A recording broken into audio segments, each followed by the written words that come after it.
കൊച്ചി നഗരത്തിൽ KSRTC ബസ്സിനടിയിൽ കുടുങ്ങിയ സ്ത്രീയെ ബസ് റോഡിലൂടെ 30 മീറ്ററോളം വലിച്ചുകൊണ്ടുപോയി എന്ന വാർത്ത. ബസ്സിന് അടിയിൽപ്പെട്ട വൈക്കം സ്വദേശിനി ജീവയ്ക്ക് ഗുരുതരമായി പരിക്കേറ്റു. അപകടത്തിൻ്റെ CCTV ദൃശ്യമാണ് പ്രേക്ഷകർ ഇപ്പോൾ സ്ക്രീനിൽ കാണുന്നത്. 30 മീറ്ററോളമാണ് ഈ സ്ത്രീയെ ഈ ബസ് വലിച്ചുകൊണ്ടുപോയത് എന്നാണ് നമുക്ക് മനസ്സിലാകുന്നത്. ഒരുപക്ഷെ ഡ്രൈവർക്ക് മനസ്സിലായി കാണില്ല. അതിൻ്റെ ദൃശ്യമാണ് സ്ക്രീനിൽ പ്രേക്ഷകർ കാണുന്നത്. ശ്യാംകുമാർ ചേരുന്നു വിവരങ്ങളുമായി കൊച്ചിയിൽ നിന്ന്. ശ്യാം, വിശദാംശങ്ങൾ. കടവന്ത്ര ജംഗ്ഷനിലാണ് ഈ അപകടം ഉണ്ടാകുന്നത്. ഈ ബസിന്റെ അടിയിൽ കുടുങ്ങിയ സ്ത്രീയെ 30 മീറ്ററോളമാണ് KSRTC ബസ് വലിച്ചുകൊണ്ട് പോയത്. ഇത് ഡ്രൈവറോ ബസ്സിലെ മറ്റാരുമോ കണ്ടിരുന്നില്ല.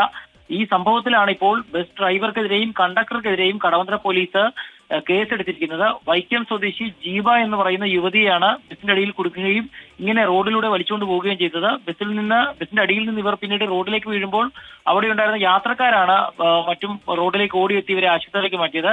കാലിന് ഗുരുതരമായി ഈ യുവതിക്ക് പരിക്കേൽക്കുകയും ചെയ്തിട്ടുണ്ട്. നിലവിൽ ഇപ്പോൾ കേസെടുത്തിട്ടുണ്ട്. യുവതി ആശുപത്രിയിൽ ചികിത്സയിൽ കഴിയുകയാണ്. വിവരങ്ങൾ നൽകിയത്. വല്ലാത്ത അപകടമായി പോയി. ബസ്സിനടിയിൽ കുടുങ്ങിപ്പോയ ഒരു സ്ത്രീയെ ബസ് റോഡിലൂടെ 30 മീറ്ററോളം വലിച്ചുകൊണ്ടുപോയി. കൊച്ചിയിൽ കടവന്ത്രയിലാണ് ഈ സംഭവം ഉണ്ടായത്. വൈക്കത്തെ ജീവയ്ക്ക് ഗുരുതരമായി പരിക്കേറ്റു എന്നാണ് ശ്യാംകുമാർ റിപ്പോർട്ട് ചെയ്തത്.